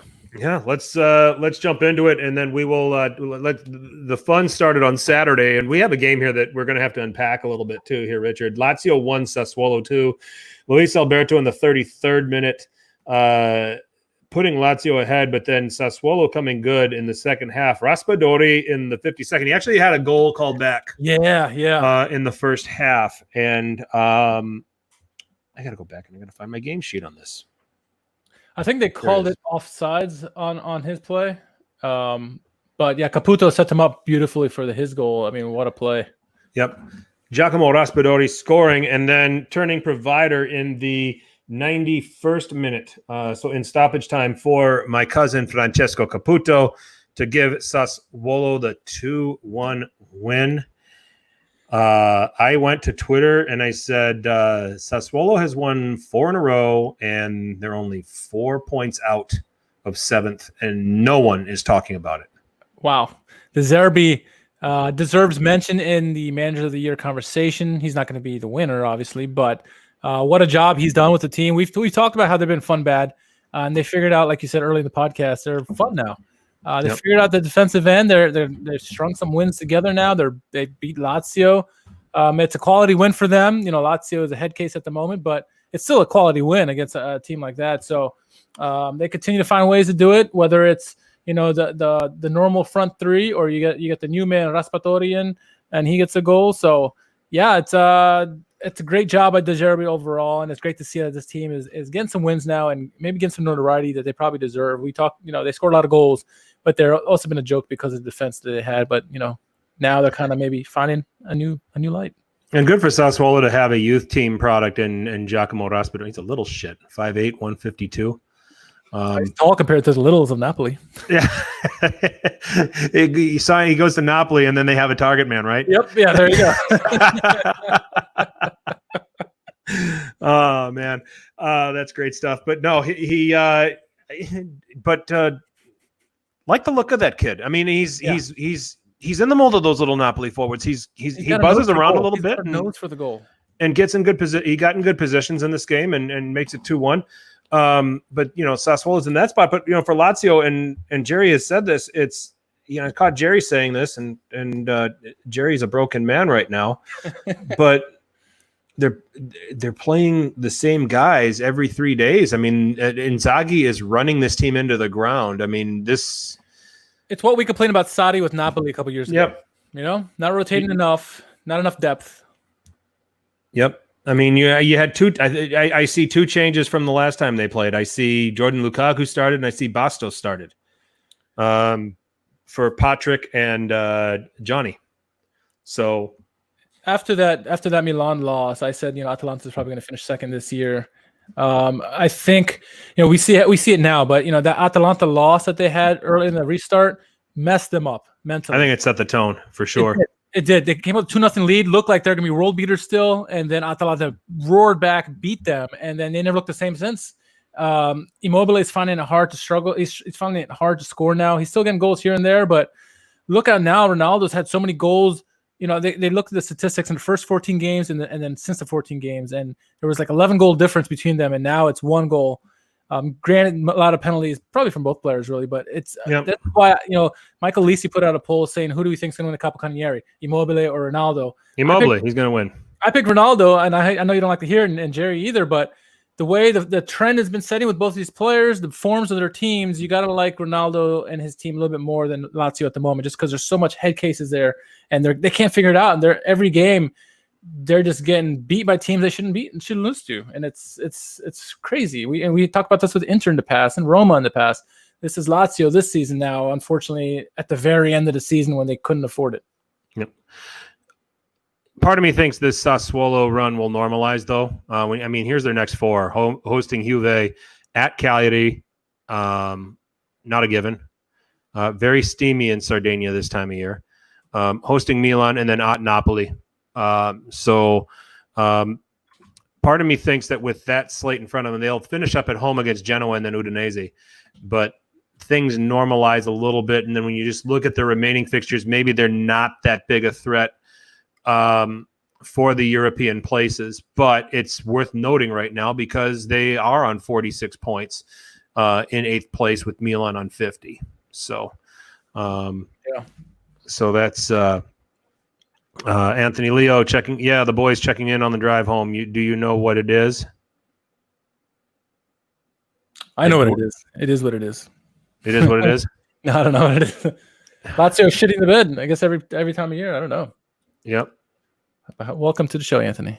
Yep. It's Trouble for Lazio. I mean, and they're going to be in the Champions League next season, but they are limping to the finish right now. And it looks like, as you said, this is, the Maurizio Sarri's Napoli just in the form of Simone Inzaghi's Lazio, just running guys into the ground at this point. So, fortunately, yeah. Yep. Well, I got to talk about a few of my favorite players here in this next game. Brescia hosting Roma. It pains you, I know. Yeah, the calamity that is Brescia lately. They gave up 6 to Atalanta today. They gave up 3 at home to Roma, and are they desperately missing Joronen in goal? Yeah. This Lorenzo Andronacci. You might as well just have dragged somebody off the street and say go in goal. I mean, at the same time, to stand up for this poor bastard, I don't think he could have stopped any of Atalanta's 6 today. So, and I don't think Joronen could have either. But anyway, it says something when you have a different goalkeeper back there, what it does to you defensively. It does mess you up a little bit. The dynamics change. The communication is different. What goalkeepers want, and things like that. So, but nonetheless, they play. This guy's so bad that he let Federico Fazio and Nikola Kalinic score on him in the same game. He should retire. He should retire. He should quit. He should quit. Shouldn't a manager be sacked for that, allowing that to happen? Everybody. I mean, Cellino should have just scrapped the whole damn thing, and say goodbye. So. Miguel laughing out loud when Atalanta did. Yeah, they swapped out. They substituted their goalkeeper today. That's how bad it was. I'm surprised their backup goalkeeper didn't score a goal. Freaking A. Good Lord. But okay, so Federico Fazio scores in the 48th minute for Roma. Nikola Kalinic, has to be said, nice touch. First touch. Oh, yeah. On that cross that came, receiving that cross from Carlos Perez to make it 2-0. And then a goal that I think all Italian fans want to see. Nicola Zaniolo, which is a goal of the week candidate for me, finishing it off and sending Roma out in style to a 3-0 win. Badly needed for them right now because, it put the pressure on Napoli and Milan, going in. But Roma got by Parma. Prior to that, they had lost 3 straight. Lost to Milan, lost to Udinese, lost to Napoli. They were able to beat Parma, so now they've got the win back in their sails a little bit, and they're going to need it with a tricky one at home against Verona tomorrow, and then hosting Inter, before going to Spal, who look like they've just quit. But then they finish hosting Fiorentina at Torino at Juve. So right now they're in 5th, but with the way things are going for Roma, every point is necessary right now for them. Yeah, and it showed how important those 3 points were, especially with Milan and Napoli drawing, getting a point each. I mean, they currently sit in 5th place, and they got 2-point advantage over Napoli and a 4-point advantage over Milan. So it's critical this time of year, especially when you start playing the bigger opponents, to have those wins in your pockets towards the end of the year. It becomes vital. And that could be what these couple wins, these last couple games, could be what sets them in Europa League next year or not. And they're put themselves in a really good position by winning these 2 games, especially the Parma game. How many people thought they could get the 3 points there, and they did. And then obviously coming back with a emphatic win against Brescia. And it's good to see those guys that you mentioned, Fazio and Kalinic, scoring, and especially Zaniolo. All Azzurri fans are happy to see him back and scoring goals again. So he looked good. He looked good in this one. Yep, indeed. So that was Roma winning by 3-0. Sunday opened up with a very important game at the bottom of the table between Genoa and Spal. It would be Genoa winning by 2-0. Goran Pandev, 75-year-old Goran Pandev, coming through in the 24th minute. And in the 54th minute, Lasse Schöne with a great free kick, goal of the week candidate. Yeah. Giving the Grifone a big 3 points. Spal put dirt on them. Yeah. They're done. I mean, let's be nice. Mathematically, they're still in it because there's 6 games left. There's 18 points available, but they've got 19. They're 11 points out of safety. It ain't happening. They're going down to Serie B. They are. They are, and really the only teams now that have a chance. Lecce is the only one in that group of the bottom three that has a chance to get out, and it's pretty close to Genoa. Those are big points for Genoa to leapfrog Lecce. Lecce had a tough game against a Cagliari that we'll get to, but those are vital points. This time of year, we saw, Sampdoria gets a result this weekend, as did Genoa. It's big for those Genovese clubs. They've been around Serie for so long. They need to get wins. Draws is not enough, especially with Lecce. As of late, it's been pretty hot, which is hard. It's remarkable to say with Lecce being hot, but they have been. And getting that win last week that not many people expected by Lecce, puts a lot of pressure on Genoa, and they came up big in this one. Because this could have been the make or break right here. This is almost a relegation 6-pointer for them. If they lose, or could be SOL, and they came up big. The goods came. Genoa outshot Spal 16-3. Letitia had to make 6 saves in this game for Spal. It could have been worse. Was Genoa really this good, and did they have the potential to be this good, or has Spal quit? Yes. No, it's more Spal quit. Genoa has a potential of being decent, not good. I think decent. They have potential of being mid-table team. They got some pieces there, but not enough. But Spal has certainly gone on vacation. They've quit. Yeah. I haven't even seen Patania lately. It seems like when they quit, when they confirmed the relegation, and they had appointed Luigi Di Biagio to be their coach. Oh, I know. So I'm trying to find this tweet that Chloe sent out, and I thought it was a song about Patania because it's something about he loves pasta, he loves pasta, he loves pizza. No, that was about Cutrone. Yeah, I know, but I was like, what is that? Is that Patania? Because he loves freaking eating food, and look how big he is. But anyway, no, that song's about Cutrone. That's Wolves sang that about him. Okay. Yeah. So, I remember that. And then the last of my batch was a goalkeepers duel between Cagliari and Lecce. Literally, Cragno for Cagliari, 8 saves. Gabriel for Lecce, 5 saves. And game ended 0-0. A point for Lecce, not enough. But going to Sardinia, certainly a vital point for them as they're trying to piece it together. Cagliari look like they're playing it out right now, sitting in 11th. Can argue that they've hit the beach. But Lecce right now, we talked about Genoa. Lecce hosts Fiorentina tomorrow, and then it is a huge match on Sunday at Genoa at the Marassi. Yeah, so I'm watching that game for sure. And I don't say that often about Lecce and Genoa, but you'll be the only one. I will be. But it's okay. It's a big game. Well, it's the only Italian game on at that time, so I'll probably be watching it as well. There you go. See, 2 of us. Hey, where you go? Well, no, I don't. I don't know that yet. So I'm only looking at Lecce's slate. Hold on, let me look. Let's look at that. Hold on. You go ahead. Well, you look at that. Lecce has been playing really well lately. I've been talking to some Lecce fans this week, and they asked me about the game, and I said, look, normally I take Cagliari at home all day long, but Lecce's been playing really well. They got an unexpected win last week, and I said this is going to be a draw because Lecce are good enough to make it difficult for Cagliari, and Cagliari are not going to be able to know what to do with it. And they, came out the draw, and one of the rare times I'm right on things. So. Yeah. Good for Lecce. They needed the points. They couldn't take a loss in Sardinia, and at least it keeps them in the fight for this. So for sure. There's actually 4 games all in that time frame. You have, and that might be the game I end up watching because otherwise it's Brescia against Spal, Fiorentina against Torino, and Napoli Udinese actually might be interesting. So both teams scoring lately. Both teams in decent form. Well, Kevin Lasagna is scoring. The rest of the team isn't. So yeah. But I digress. So those are mine. Why don't you take it from here with the other 4 games?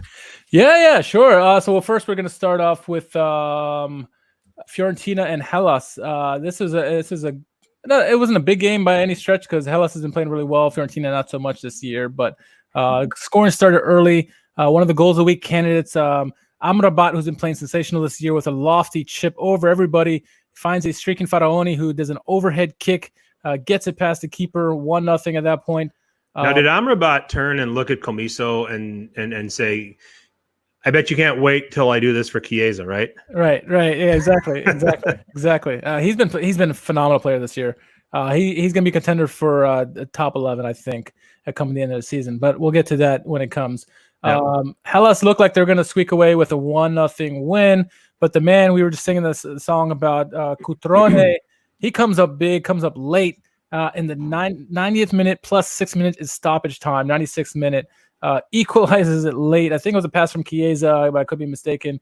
1-1 Fiorentina and Hellas share the points in that one. First off, did you see that goal by Faraoni? This is from Amrabat. What a play. I thought just the pass in general was beautiful and wonderfully timed by Faraoni. It's in my top 3 for goals of the week. I'll let you, when we get to the end of this, I'll let you know whether or not it's number 1. I've got 2 others that are fighting with it for it. So okay. Moving on to, but it was great finish. Parma Bologna. This game, this was a fun game too. Bologna came out like a fire here. Early goal, Danilo off a set piece from Orsolini, bangs in the header in the 3rd minute, makes it 1-0. Just 13 minutes later, Soriano is one of the goals of the week candidates. He makes it 2-0. Looks like Bologna is going to run away with this, and they nearly did. They held that lead for most of the game until stoppage time. In 93rd minute, Yasmin Kurtic gets a goal, backdoor, makes it 2-1. Okay, no big deal here. But 2 minutes later, the return of Bobby English. He gets a goal, somehow gets on the end of the cross. You're blushing. I am. You're blushing. I'm getting hot here. He makes it 2-2. Well played. He makes it 2-2. Game ends an astonishing point for Parma when they thought they were left for dead going into the 90th minute. They get 2 late goals, dramatic goals. Is this a choke job by Bologna or just more about the grit by Parma to get a point out of this? It was a balanced game, really. I mean, it was. The possession was even. The shots were relatively close. When you look at the second half of this game, I mean, Parma certainly controlled everything. I mean, Bologna got to 2-0, got to halftime, and Mihailovic came down from wherever he was sitting because he was on a touchline ban, and probably said to his team, or his assistants had said to the team, all right, we're 2-0 up. If all we got to do is keep them out, and we're good. And they did that for 90 minutes. They just didn't do it for 93 and 95 minutes.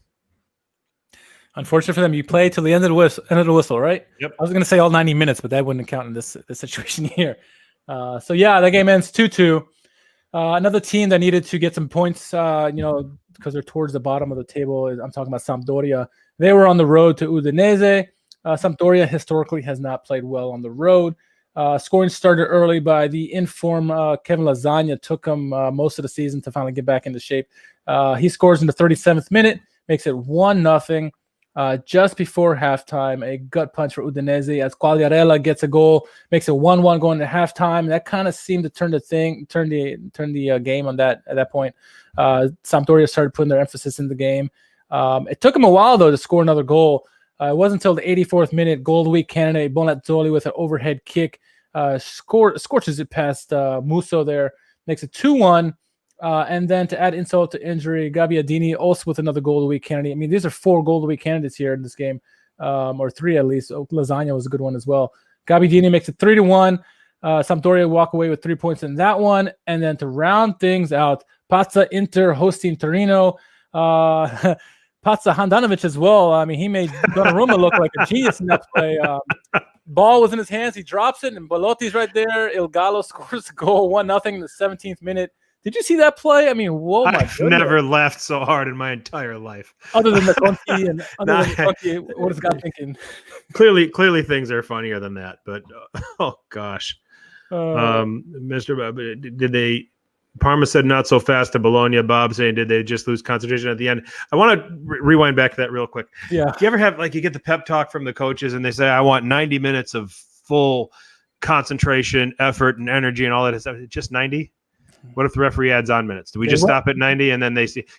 Now you know why so many damn goals get scored in stoppage time in the second half. Yeah, because you're just doing 99th minute or whatever. So. No, you're just doing what the coach told you. So from now, if I ever coach games like that again, I'm just give me 100 minutes. Yeah, I'm gonna coach the game's only 90. I said there's going to be stoppage time, penalties. I want a budget. I want a budget for stoppage time. So let's be ready. Or if it's a playoff game, 120 minutes. Give me 130 then. 150 minutes. Yeah. Penalties, man. All right. What were you asking? I don't remember anymore. Belotti gets a goal, early goal, 1-0 for Torino. It would have been something if that was the last goal of the game, but it wasn't. Inter came to play. I had a rough couple games. But they, Ashley Young, what a signing he's been. As Uncle Sharma says, he scored more goals than Douglas Costa this season, and he's only been here since January. He gets a goal in the 49th minute, makes it 1-1.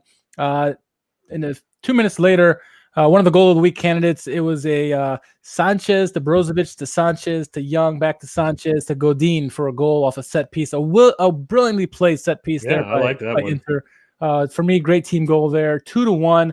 And then in the 61st minute, Arturo Martinez makes a goal, makes it 3-1. Pazza Inter win against Torino. Big win for them at that time because they put them in the second place. However, Atalanta obviously would jump them a little bit later. I guess we'll get to that scoreline. I don't know. I guess we talked about it, 6-2, right? Yeah, today. Yeah, they played today. And Anthony had a question about Inter in this game in particular. He says, would either of you play with the blame on Conte for Inter's dip in form as recently, or do you think it's all on the players and their mentality? And we've talked about this with Lazio and Inter in the past, that usually it's from January, February where they had this dip in form mentally, and they just lose it, and they all of a sudden they correct it later in the season. Do you think it's that, or do you blame it on Conte? I'm just trying to see what Inter is what Interisti are constituting as a dip in form. And I'm going to be devil's advocate here because I'm looking at what has happened with them since the restart. They beat Sampdoria. Yep. They drew a Sassuolo team that we're finding out that draw is not so bad. Yeah, they're a good team, and that's what I think. That's part of it. They came from behind to beat a good Parma team. They blasted Brescia. They had a hiccup, a brain fart, especially Bastoni in the game against Bologna. Ended up losing that. Yeah. And then they traveled on the road to Verona. Okay, this Verona team has given everybody a hard time this year. Okay, and they ended up 2-2. Okay, it was the early Lazovic goal, and then Inter controlled the game and came into it and pulled ahead, and then Verona was able to get a late one. Juric made some changes that made it work, and Veloso, because I watched that game. What dip in form? So this is what I think it is. Inter think. And it's Inter in general. This is the club, the fans, everybody. They think they are a team that can contend for Scudetto. So when you're a team that should be contending for Scudetto, you shouldn't be losing to teams or drawing to teams like Sassuolo and Parma and Bologna and all them. I get that, but these teams are good, and I get you shouldn't be losing to those teams or drawing these teams. But you got to at some point you got to give credit to the opposition as well. Yeah. If they had been a true contender for the Scudetto. At this point in the season, if they still were in it, they would have beat those teams. They would have found ways, but they're not. And this is the types of game that Juventus would have found the ways to win. And I think that's a mental hurdle for them. It's been a mental hurdle for years for them. And I think it's not just Conte; it's just Inter in general. And part of it is you got to give credit to the teams they played. Parma is a very good team. Sassuolo, as you mentioned, are a good team. Hellas is a hell of a good team this year. Yeah. And Bologna has glimpses of being a really good team. They just don't put it all together all the time. So. They've played 7 games. They have 21 points available. They've got 14. Yeah. You stretch that out over a season. That's 76 points. That's Champions League football. Yeah, that's Champions League football. That's 2 points, averaging 2 points a game. From a result standpoint. I think there's sites. If that's a dip in form, you are some hard sons of bitches to impress. I'm telling you right now. Well, I guess, and your mothers are probably really nice people. I shouldn't say that. We can relate as Milanisti, right? We've always had to say we want a Scudetto and Champions League or bust. And I guess Inter at that point now where they're like we got to fight for Scudetto.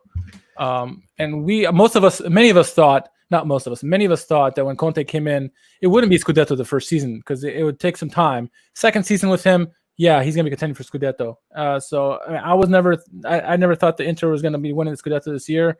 Yeah. Yeah, they quietly impressed or loudly impressed this year, but you shouldn't feel down about those losses and draws recently because those are some good teams, and you got to give credit to the opposition in those things. They came to play, and maybe just Inter weren't 100% into the game, and it's hard when you're coming back from what everybody came back and we're still dealing with. So yeah, I have a hard time actually blaming Conte, because the results have still been solid. Maybe it's not Scudetto winning form, but it's, like I said, 14 out of a possible 21 points. Over the course of a season, that's 76 points. That's top four quality. Okay, so they're about where they should be. I think some of the stuff that's triggering this is also the form that Milan is in right now, the form that Napoli is in right now. Teams that are going to be around them an awful lot. Atalanta, and they're seeing those guys being a little bit more successful. If you're judging it based on that, and if you're trying to align yourself to teams next to you, all right, fine, I get it. But I look at your results over these 7 games, and what's the problem here? The Bologna game really, really stinks. You should have won that. Bastoni's got no business committing that second yellow. Yeah. And you're talking about 16 out of 21 points instead. So I have a hard, which if you're in that kind of form, that's title-winning form. Yeah. You're talking about being right around the 90-point threshold if you're doing that over the course of a season. So I have a hard time with Interisti being all hot and bothered by all of this, because I think that they're staying the course. They're just not in the form that some of these other teams are in, and these other teams are just scorching hot right now. Napoli, Milan, Sassuolo, Atalanta, Juve to a distant extent. I love that you use the term "hot and bothered" because that's what Interisti have been lately with Conte. When the Bologna result, they were like, "Get rid of him. We need a new manager." Which I was like, "What? What are you talking about?" After all he's done this year, they're like, "Get rid of him." And then after this one, they're like, "Our savior is here. He's back." They can't make up their mind on Conte, which is great. No, that's fine. We're the same way.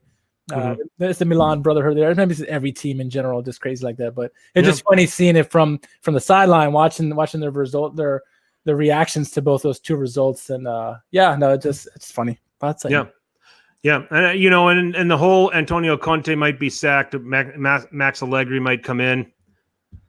I mean, that's nice, but yeah.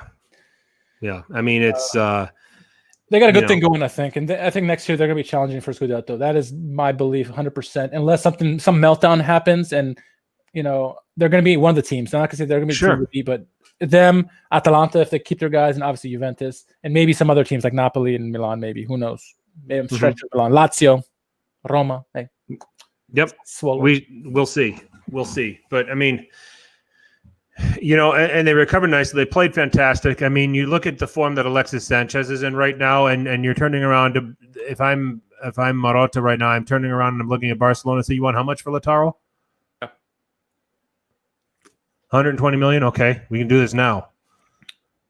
We take checks. So yeah, Alexis Sanchez, which we kind of chuckled at when he came over, but he's been fantastic. He's been one of the better players in the restart, for sure. Yeah, he had 2 assists in this game against Torino. Yeah. So, and he was great in the Verona game too. I watched that game. So, he looks like a nice fit. I think he's an ideal guy to play off of Lukaku. I mean, right now you got Lautaro and Lukaku together, who are kind of the same guy. When it comes down to it, they're strikers. Sanchez is more of a support striker that has some technical quality to him, that he can do a lot of other things and makes it work a lot better. So Nima argues for a 3-5-1-1 with the idea that Tonali is going to arrive at Inter with Eriksen playing behind Lukaku. And then maybe Sanchez comes in as a guy that you throw in there for some extra, for some extra quality. Right. And I don't hate that idea either. No, I don't either. So Interisti, I normally don't like you, okay? But calma. You guys are going to be all right, yeah. Okay? 21 possible points. You got 14 of them. All right? That's pretty damn good. Yeah. You should have maybe 16 if you didn't blow it against Bologna. You're all right. It's all right. There's no dip in form. There's no reason to lynch Conte right now. Stay the course. Well, that's all the games of this week. I mean, if you want to include today's thumping by Brescia, or on Brescia, I guess Atalanta. That was fun to watch. I mean, but it's the start of match week 33. It was. We're here to review match week 32. But it happened before we recorded. So, yeah, I mean, Gomez didn't play. Ilicic didn't play. Zapata only played for a half. They still scored 6. My goodness. So fun to watch. I mean, they could have scored 12 if they wanted to. But as Thomas Rongen says, they're struggling at the moment, and it's really oh my God! You want to take that bow tie and shove it up his ass? Atalanta struggling. How do you say that? That's clearly a guy who doesn't watch Italian football. Yeah. And he's actually a very smart. I like him. Soccer mind. I'm American. I like him. That was not poorly. That was not well thought out. Let's just leave it at that. Yeah. So, goals of the week. What do you got? Goals of the week. Okay. So my light is twitching at the moment. Pay your bill. I guess I need to. I included the game from today just because there were some great goals in that game. Number 5 for me, Bonazzoli's overhead goal. Number 4, Faraoni's overhead goal, the assist from Amrabat. Number 3, I'm going with Theo Hernandez, a brilliant play, brilliant volley there. Number 2, I'm doing Malinowski because he had 2 bombs, one against Juventus, one against Brescia. And number 1, Martin de Roon, excuse me, his goal today was sensational, was outside of his foot. It was fantastic. Mm-hmm. Felt sorry for the goal. He must have a backache from picking the ball out of the net. Yeah, he's had to do it 9 times in his 2 games in goal for Brescia. Yeah. What's his name again? Andronacci, I think. Golanacci? I don't know. Goal give up Anacci. Give up goals Anacci. Something like that. So, all right. My top 5, and I'm just sticking with match week 32 and not today's games with all due respect. Number 5 for me was the Theo volley against Napoli. Number 4 for me was the Malinowski rocket against Juventus. And then number 3, I'm going with the La Sassiona free kick for Genoa against Spal. I thought it was sensational. It was nice. And then I'm going to go with those overhead kicks as 2 and 1. Faraoni for Verona is number 2, and I'm going with Bonazzoli at number 1. Based on the power? Based on the power and based on it was a winner. So it wound up being a winner. So, I mean, it just barely edges Faraoni's goal. So, Anthony Leo, thanks for answering the question, boys. I would agree with you. I would agree with all of your points. I appreciate that, Anthony. Thank you. Grazie. If you know, but you're an Inter fan. Be nice. They're better than us. Yeah. Well, right now, table-wise. Who was it?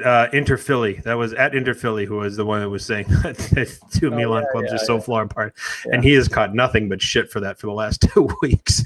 Yeah. So, anyway. Winners and losers for me. I'm going with Sassuolo just for the run that they're on and beating Lazio, maybe validating the start that they've gotten off to because they've won 4 on the bounce. They had 2 hard-earned draws against Verona and Inter Milan, no slouches. This all after getting trounced by Atalanta. When they lost to Atalanta, you're looking at this. This is one of those hit-the-beach type of teams that, okay, it's restarted, and they're just going to kind of we're going to see a lot of goals, and they're going to lose a lot of games, but they've put it together. De Zerbi's got them on a nice run, and gotten them to possibly Europa League football, although I think the run-in is going to be very difficult for them to maintain the form that they're in. Loser for me is Spal. I mean, I look at this team; they've just flat out quit. There's just no interest in football with them right now. 6 games left, 11 points from safety. They're clearly going back down to Serie B. Patagna's leaving that situation. There's a couple of other guys in there that I think will be able to find work in Serie A next season. And convenient for me to say because they're at the foot of the table. But, I mean, when you're in a game that a Genoa side that's struggling and you allow them to boss you like they did, it's pretty ugly right now. Yeah, it is. My winners of the week, I'm going to say in that kind of same vein, I'm going with Genoa, getting a big 3 points in that game. They needed those 3 points, got them out of the relegation zone temporarily. So that's my winners of the week. My losers of the week, it's going to be the rule book in general. I think they need to fix the handball rule and just fouls in general. A lot of questions came up with the Juventus game and also even the Milan game. By the rule book, the calls are right, but I think they could be adjusted to, when balls are going out like the Muriel play. Maybe those aren't necessarily penalties, maybe indirect free kicks or something like they used to be. I don't know. But I think the rule book was the one that suffered this weekend. So, yeah, it's unfortunately, like I said, I think it is going to be very difficult to overturn these rules or make the changes to it that people are going to be calling for. I think Bob's right. Also, Atalanta is one of the winners of the week as well, because they opened a lot of people's eyes outside of Serie that like, oh, okay, they can play. So maybe PSG's level like, oh, maybe I'm not ready for this. All right, so let's finish up with Champions League and Europa League draws here involving the Italian teams, because those took place at the end of the week. Everything's going to resume again in August. It looks like the quarterfinal draw. And is this going to be? This is not going to be 2 legs. This is going to be not single game knockout to get this finished up. It looks like that's what they're going with. Yep, that's what I see. Yeah. All right, so let's talk about it, because we've got 3 Serie A teams left. Atalanta is in the quarterfinals. They're going to play Paris Saint-Germain. My goodness, abacus. Yep, get the abacus out for that one, boys and girls. That one is going to be tasty. Let's just put it that way. Going to be an enthralling 90 minutes to watch. If Atalanta win that, they will get the winner of RB Leipzig and Atletico Madrid. Yeah. So, on paper, a good path. It is. They've got it. I mean, it's a PSG team that is going to be very rusty. All right. That's an advantage that Atalanta is going to have. This is a PSG team that has not had competition. They've going to have preseason competition. They're going to have some teams that they're going to get to kick around a little bit to try to get prepared for this game. Yeah, they won 9-0 yesterday. Did they? Yeah. Who did they play? Did you play? You must have played for them then. Yeah, I pulled a hamstring. Did you? That's your excuse? So I'm old. So Atalanta, PSG, RB Leipzig. I would actually be very, very intrigued if Atalanta win this to get Atletico in the semifinal. The chess match that could be. That would be the more difficult of all their games, I think. Of those 3 possibilities, obviously if they beat PSG is a really great team, obviously, but I think the way they play, they can match up well. Same thing with RB Leipzig. Atletico is a stout team defensively, and the chess games, like you mentioned with Simeone, would be unbelievable. And Atalanta can play defense now, so it's not necessarily going to be a high-scoring affair. So I'm curious how that will work. And you love the pieces that Atalanta have, and I think a lot of people are starting to consider them as potential finalists for Champions League. And you look at the run ahead, it's not out of the realm. We've seen crazier things. Yep, we have seen crazier things. There's always a team that sneaks into the semifinals that you don't expect. It happens a lot. And just because things are changing with how this Champions League has worked out doesn't mean it can be any different. So, can't rule out the possibility in a 90-minute setting. Yeah. It could happen. PSG with a bad defense as well. Exactly. So, and even worse when they haven't had game action, like significant game action in a long, long time. So Atalanta have a chance to hang their hat in that regard. So as for the other Italian teams remaining, Napoli have to finish a second leg against Barcelona. The first ended in a 1-1 draw at the San Paolo. So now Barcelona is the host in the second leg. If they win that, they'll likely meet Bayern Munich in the quarterfinals, who have a 3-0 aggregate edge over Chelsea. I don't see Chelsea having any prayer of overturning that after watching Bayern play pretty extensively in the Bundesliga. They went and played like they never even had a break. Yeah. So if Napoli somehow survive Barcelona, their reward is going to be playing Bayern Munich. Oh. I love Gattuso. I love the job he's doing. This is way too much for them to try to navigate. The one thing that's in favor of all the Italian clubs is it's single elimination, right? Mm-hmm. And that gives them a better chance. I think if they can get away, if they can get past Barcelona, that's going to be a tasty matchup. Both teams are playing really well at the moment. If it's 1-on-1 against Bayern, one game, a one-off, anything can happen. We've seen that. We've seen that before.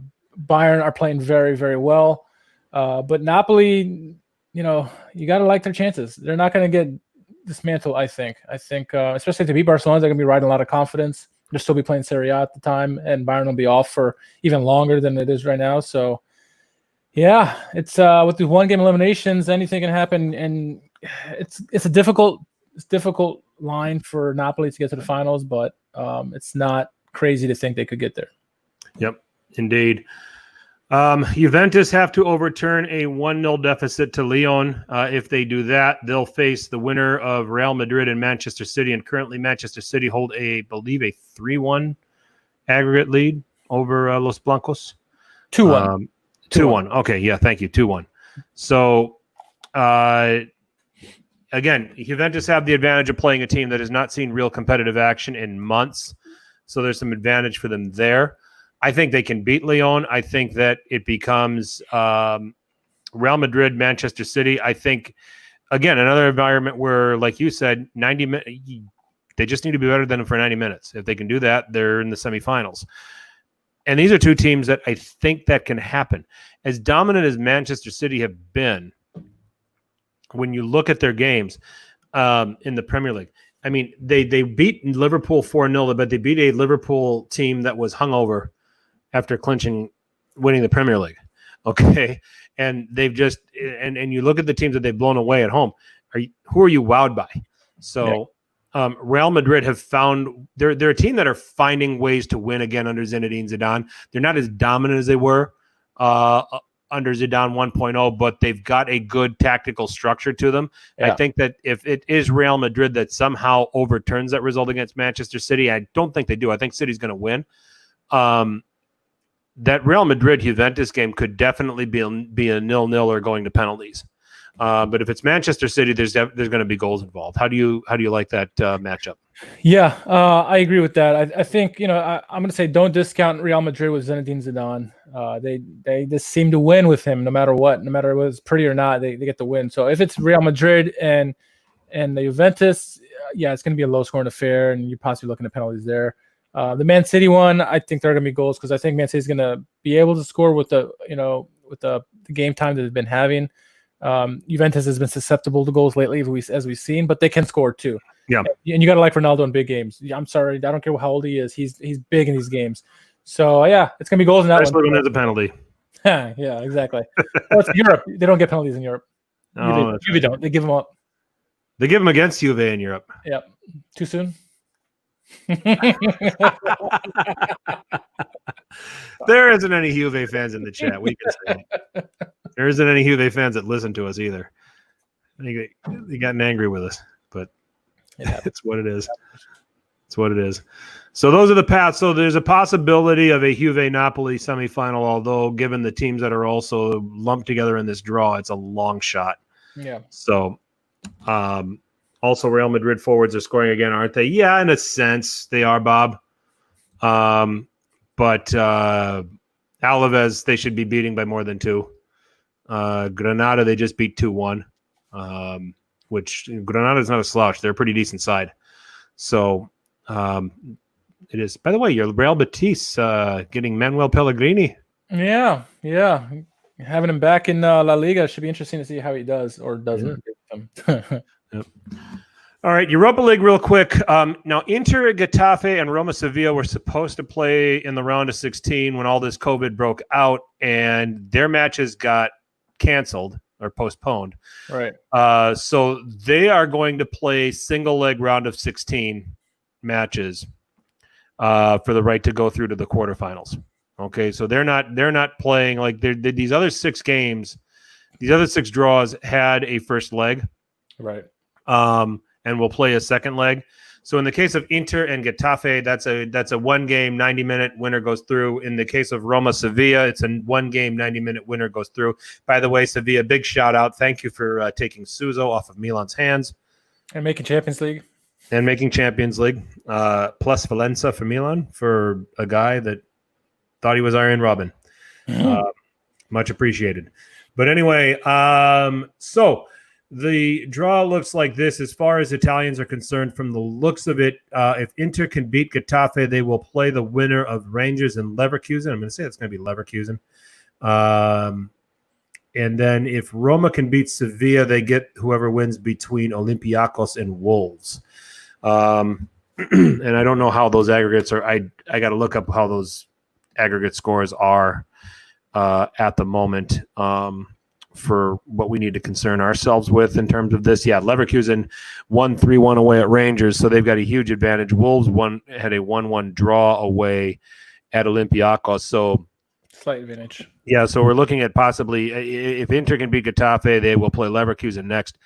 If Roma can beat Sevilla, they will play Wolves next. So you'll have Wolves against Wolves in the quarterfinals. I'm going to predict the Wolves are going to win that quarterfinal. 50-50 chance. Yeah. Well, there's a 100% chance the Wolves will win. They play each other in the quarters. You know? I never did good. I never did well in math. No, that's why you got me. So, so that's what we're looking at. And should they win their quarterfinal matchups, it looks like they would play each other in the semifinals. So there would not be a chance for an all-Italian Europa League final, unfortunately. For those that care, the other matches are the winner of Wolfsburg, Shakhtar Donetsk, play the winner of Frankfurt and Basel. Maybe Frankfurt will have figured out how to defend by then. Man United, let's face it, they're going through. They beat Lask 5-0 in the first leg. They're awaiting the winner of Istanbul, Başakşehir, and Copenhagen. That's the other half of what is going on. So my guess is that it's going to be if one of these Italian teams can get through to the final, they're going to play Man United.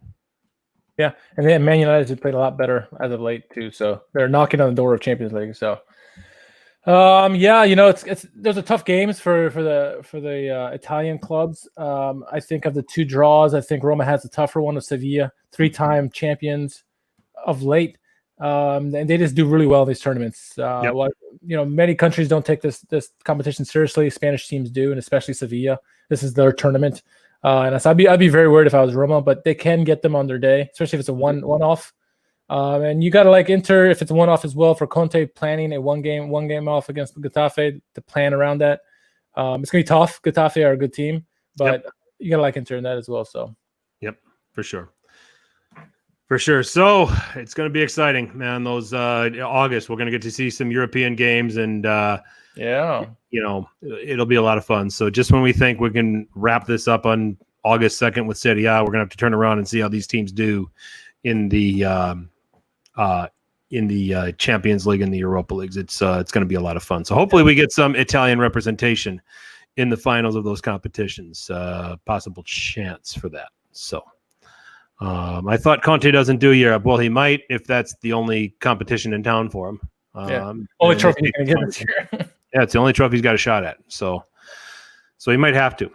So, and with that, we'll put a bow on this edition of Serie A Sit Down. Shameless plug time, Richard. Shameless plug, yeah. Just dropped a new vlog on Napoli on the page here and on YouTube. So check that out. Let me know what you think. You can find me obviously anywhere on social media at @R_KHARMAN. And I'm gonna give a shout out to all the listeners. If there's if any of you guys are comfortable in front of the camera and want to talk about your team, just some news about your team, we want to kind of spread the love of Serie A here, especially here on YouTube. So reach out to me on Twitter and shoot me a DM and we can talk. But yeah, we're looking to expand and get more notoriety to some of these other clubs in the league or all the clubs in the league. I want to, we'd like to have represented from every team. So, shoot me a DM. But that's all I got for plugging away. Please do that. Yeah, if you're out there, if you support a club and want to give us some insight, we'd love to have you come in and do a Q&A. I think we've covered a ton of teams over the last couple of years, in doing so. So, and I know we've got Lecce coming up very soon. We've got Lecce fan base in the UK that is interested in jumping on and getting in on a Q&A. So hopefully we can get that coordinated here shortly. So Serie A Sit Down can be found on Apple Podcasts. We've got our own page there. We've got our own page on SoundCloud. You can find us on Stitcher, Spotify, iHeartRadio, wherever there are podcasts. You can find Serie A Sit Down. I'm at FTC_21, at Serie A Sit Down on Twitter or Instagram. Send your comments, send your questions, send your ideas for future podcasts. We'd love to see them. We also got a Facebook page and then this YouTube channel right here. Smash that like, subscribe. It means a lot to us. Get on it and get your friends on it too. So, great stuff as always, Richard. As always, and my drink's done. Got some good games tomorrow. We've got Sassuolo and Juventus on Wednesday, the 15th. Check that out, everybody. That's going to be at 3:45 Eastern on the ESPN airwaves, likely ESPN Plus. I haven't looked at it in great detail. Milan and Parma, or Bologna, Napoli, 1:30 East. Some interesting games there. You also got Roma and Hellas Verona. So some good ones going on the peninsula on Wednesday. So check all of those out. But keep checking us out on the YouTube page. We'll have little snippets of this. Subscribe to all of our channels on the podcast. We appreciate everybody out there. Appreciate everybody in the chat. Great stuff, great questions, great comments. We very much appreciate you. And we'll be ready to do this again next week. For Richard, I'm Frank. As always, tell your paisans about us. Ciao.